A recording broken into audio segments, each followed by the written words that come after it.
બ્રિટનમાં બાળકોને માતા-પિતાથી અલગ કરતા રમખાણો, આગ ચંપી અને હિંસાથી હચમચી ઉઠ્યું લીડ્સ. પોલીસના વાહનો પર પથ્થરમારો, હિંસામાં બાળકોનો પણ હાથ. યુનાઇટેડ કિંગડમના લીડ્સ શહેરમાં ગઈકાલે રાત્રે રમખાણો થયા હતા.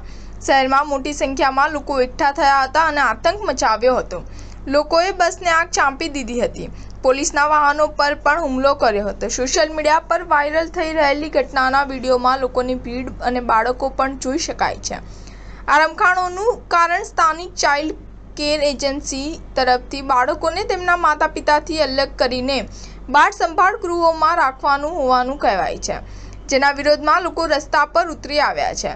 વેસ્ટ યોર્કશાયર પોલીસનું કહેવું છે કે લીડ્સના હેર હિલ્સ વિસ્તારમાં લુક્સર સ્ટ્રીટ પર ગુરુવારે સ્થાનિક સમય પ્રમાણે 5 વાગ્યે લોકોની ભીડ એકઠી થવા લાગી હતી, જેમાં કેટલાક બાળકો પણ સામેલ હતા. પરંતુ તરત જ ભીડ ગુસ્સે થઈ ગઈ અને થોડી જ વારમાં તોફાનો ફાટી નીકળ્યા. સોશિયલ મીડિયા પર વાયરલ થયેલા વિડીયોમાં જોઈ શકાય છે કે મોટી સંખ્યામાં લોકો પોલીસની ગાડી પર હુમલો કરી રહ્યા છે. એક વિડીયોમાં એક વ્યક્તિ બસને આગ લગાડી રહ્યો છે, જ્યારે કેટલાક લોકો કચરો ફેંકી રહ્યા છે.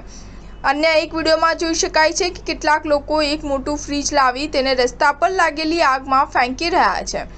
આ રમખાણોને કારણે ઘણા રસ્તાઓ બ્લોક થઈ ગયા હતા અને લોકોને જ્યાં સુધી પરિસ્થિતિ કાબૂમાં ન આવે ત્યાં સુધી આ વિસ્તારમાં જવાનું ટાળવાની સલાહ આપવામાં આવી હતી. યુકેના ગૃહમંત્રી યવેટ કુપરે કહ્યું છે કે લીડ્સમાં અશાંતિના સમાચારથી આઘાતમાં છે. તે સતત પરિસ્થિતિ પર નજર રાખી રહ્યા છે. લીડ્સ શહેરમાં અચાનક ફાટી નીકળેલા આ રમખાણો અંગે 26 વર્ષની રિસાએ કહ્યું કે તોફાનીઓ પોલીસ વાહન પર પણ હુમલો કરી રહ્યા છે. તેઓ પથ્થરોથી માંડીને વાઇન અને કચરો જે કંઈ મળે તે પોલીસ વાહન પર ફેંકી રહ્યા છે. સ્ટાર ન્યૂઝ 7 હંમેશા સચ્ચાઈની સાથે.